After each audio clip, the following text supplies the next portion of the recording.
saya Anissa Gayatri dan selamat datang ke channel saya. Nah, video kali ini saya akan melanjutkan series mengenai pendidikan Montessori, yaitu sebuah metode pendidikan yang ditemukan di tahun 1900-an oleh Dr. Maria Montessori di Italia. Karena metode pendidikan ini sangat baik sama anak hasilnya, sehingga sekarang kita bisa temukan sekolah-sekolah Montessori ada tersebar di seluruh dunia.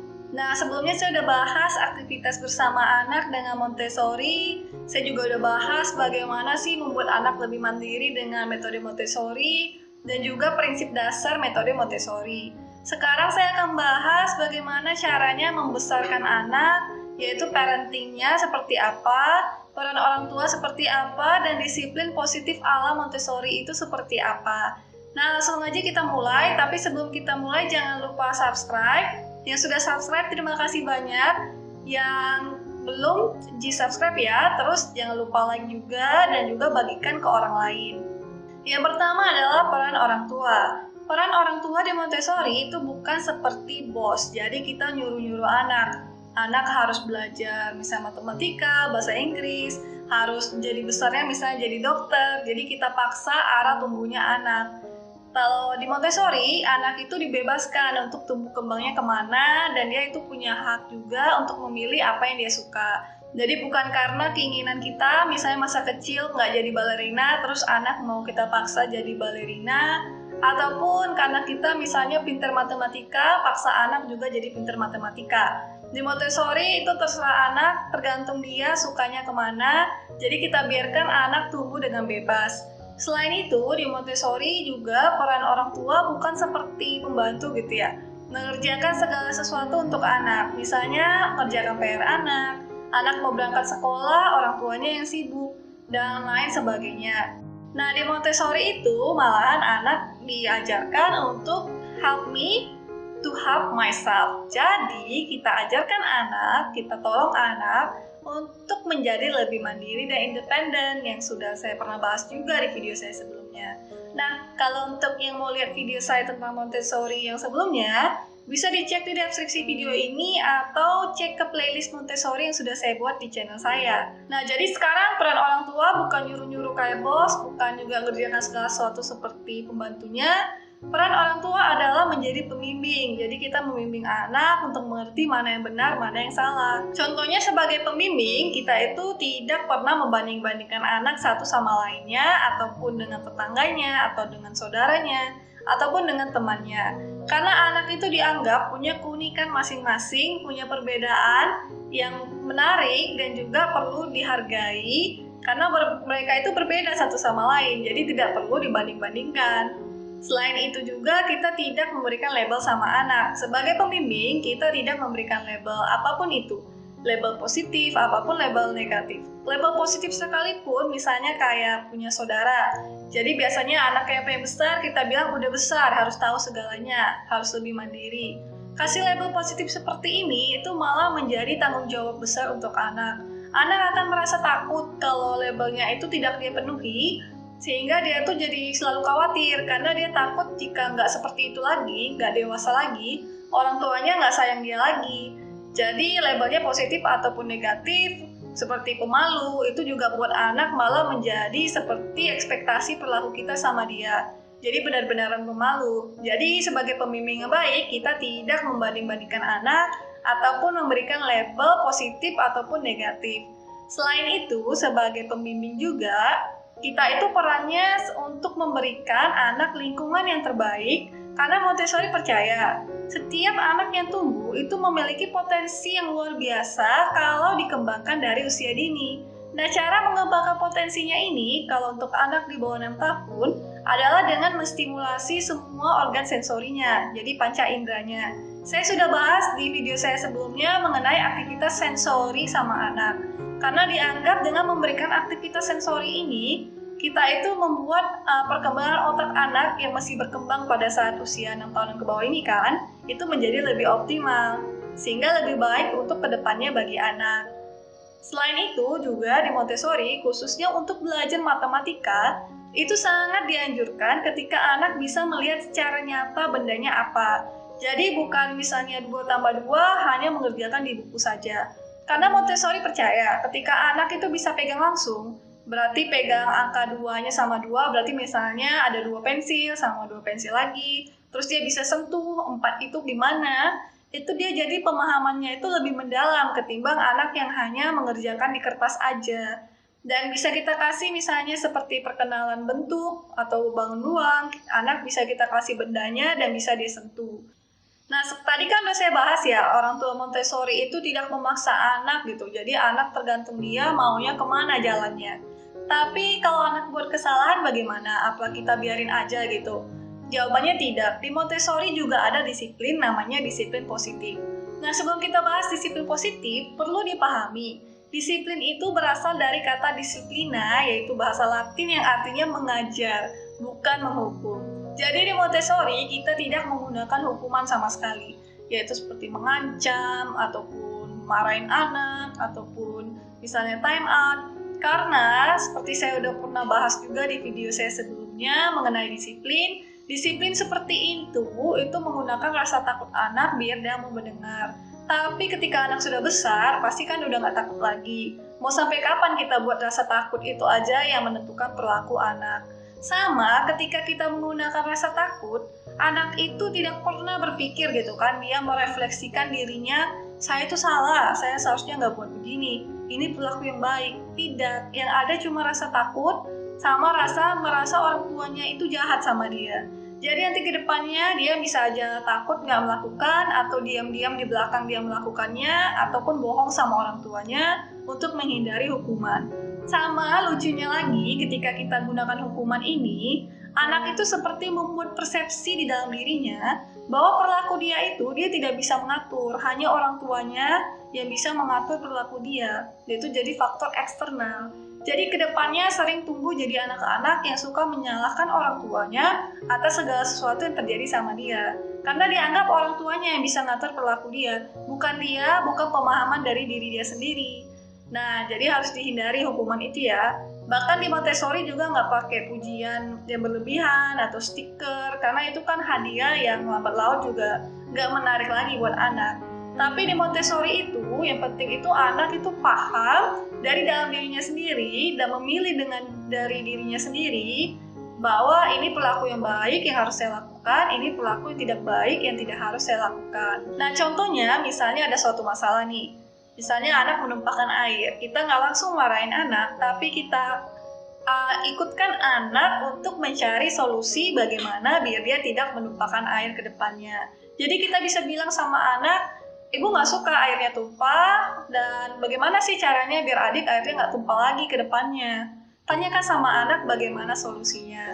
Kalau anak masih kecil, bisa kita kasih saran solusinya. Karena ketika anak ikut serta mencari solusi, bukan disuruh-suruh aja atau dimarahin, dia lebih mau nanti mengikuti solusi tersebut. Dan Montessori juga percaya ketika anak membuat kesalahan, itu adalah periode terbaik untuk mengajarkan sama anak perilaku yang baik atau perilaku yang sebaiknya dia lakukan. Jadi bahkan di Montessori sejak kecil anak itu udah diajarkan untuk pakai gelas kaca. Memang gelas kaca bakalan bisa tumpah dan berantakan kan, tapi itu nggak apa-apa. Karena Montessori percaya itu adalah saat yang terbaik untuk mengajarkan anak bagaimana hati-hati pegang gelas kaca. Cara lainnya disiplin di Montessori adalah dengan modeling. Jadi untuk anak-anak usia 6 tahun ke bawah, mereka tuh belajar dari meniru perilaku orang di sekitarnya. Jadi kalau misalnya anak suka teriak-teriak, coba lihat lagi diri kita apakah kita suka teriak-teriak, mungkin nggak sama anak tapi sama orang lain. Jadi kalau cuma dibilang aja anak, misalnya kamu jangan teriak-teriak lagi, jangan marah-marah lagi. Tapi kita malah melakukan teriak-teriak dan marah-marah itu, kita nggak kasih contoh. Anak bakalan meniru apa yang kita lakukan. Karena anak yang lahir itu dia tidak punya kemampuan berinteraksi sama orang lain, dia itu belajar dari orang di sekitarnya. Jadi sama seperti mengajarkan anak minta maaf, ya rajin-rajin minta maaf sama anak dan orang lain. Ngajarkan anak sopan santun, misalnya bilang permisi, gunakan kata permisi itu sering di depan anak, sama orang lain maupun sama anak. Ataupun bisa kita kasih informasi, jadi nggak langsung dimarahin. Karena anak pada usia ini, yaitu 6 tahun ke bawah, itu mereka memang cenderung sangat suka membantu orang lain. Jadi kita kasih informasi misalnya, piring kotornya mesti di meja, kita kasih informasinya. Biarkan anak yang berpikir apa yang harus dia lakukan. Karena dia sangat suka menolong, dia bakal mengambil piring itu dan bersihkan. Memang nggak akan selalu terjadi ya, tapi kemungkinan besarnya anak pasti akan mengerjakannya ketika kita kasih informasi.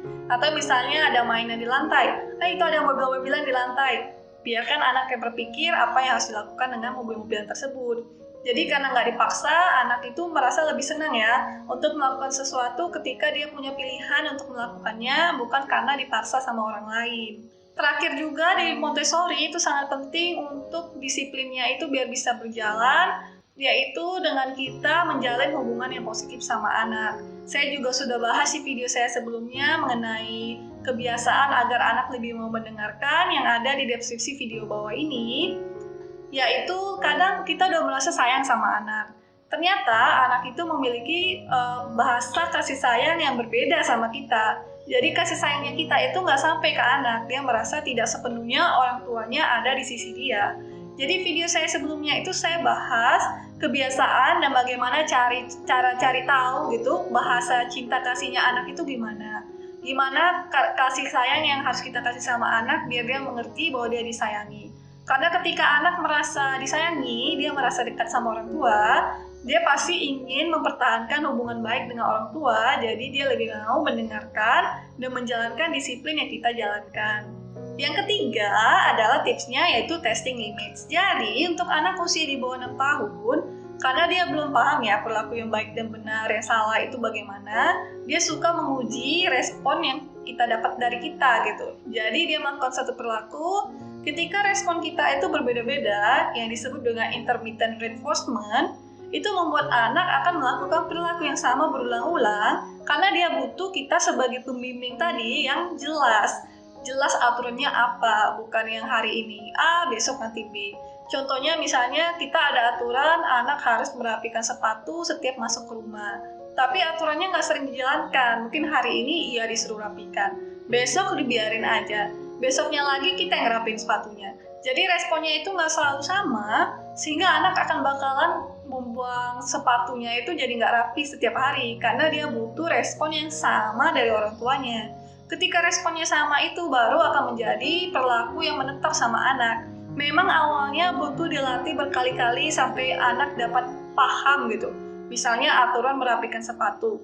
Tapi kalau kita konsisten tiap hari kita jalankan, itu menjadi kebiasaan yang melekat sama anak yang bakalan dia bawa ke masa depannya pada saat dia dewasa.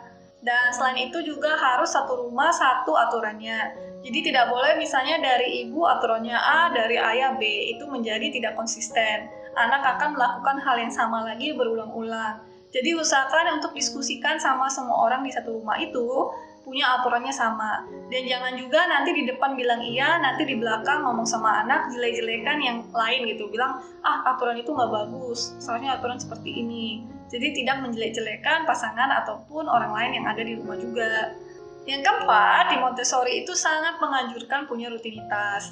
Khususnya untuk anak-anak yang di bawah 6 tahun ini, ketika rutinitasnya itu nggak ada, dia itu jadi ketakutan gitu, menjadi lebih gampang terpicu emosinya karena dia khawatir gitu.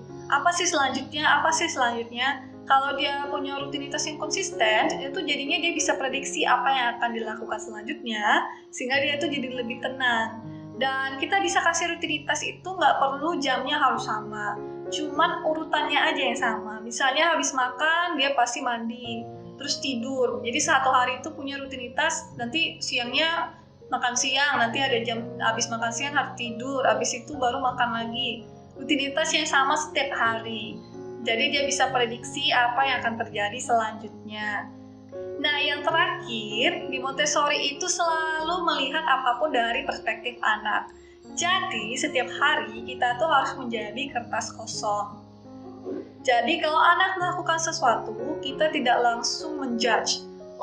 Misalnya lupakan makanan, kamu anak nakal, lupain makanan.